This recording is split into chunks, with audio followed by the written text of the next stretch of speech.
McCormick to ask questions. Assistant Secretary Dale Benning, did you have any comments that you wanted to make? Thank you very much. The only thing I wanted to clarify is that the projection of collections, which I had in my opening speech, which also Laura Duke referred to, would have been projected ahead of time. So there's no kind of moving that number to what fits our fancy.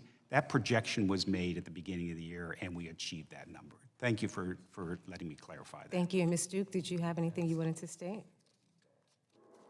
I'll just note that the estimate of collections is what we provide so that when we request resources in the president's budget, we don't double dip. We want to be clear regarding what we need from Congress to provide care to veterans, and we reduce that amount by what we expect to collect.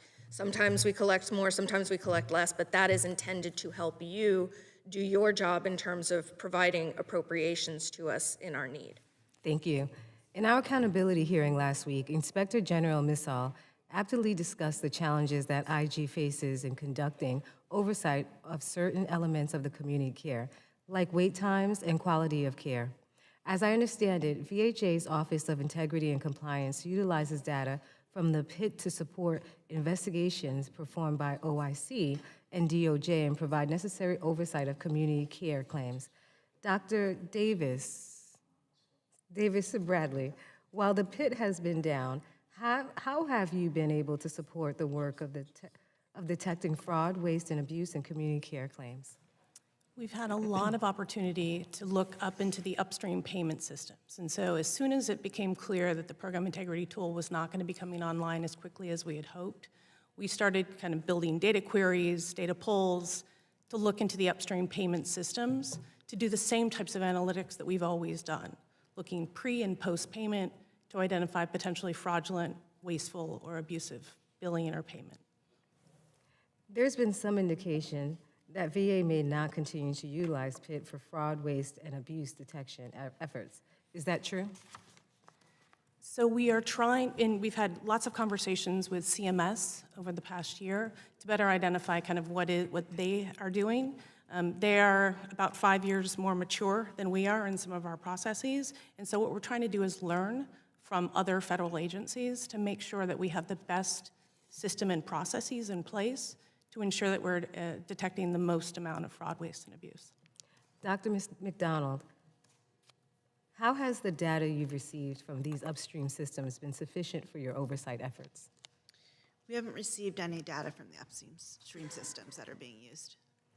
How could VA and these third-party administrators improve their systems and reports for detecting fraud, waste, and abuse until PIT is able to be fully functional again?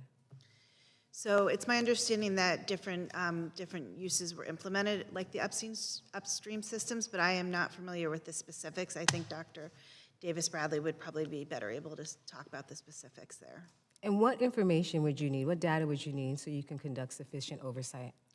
So I think for us, what was lost with the program integrity tool being offline was really for the fraud, waste, and abuse side for our investigators, because that was a repository where claims data, paid claims data came in from multiple different systems. They were able to use it for data analytics to look at fraudulent provider behavior and to look across programs, and then they were also able to use it as a data source for their investigations to bring to trial.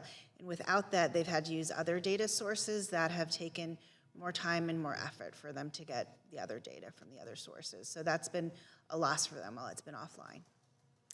Mr. Dale Benning, in a March briefing, VA spoke to the need to establish a long-term roadmap and modernization plan for the community care revenue pipeline.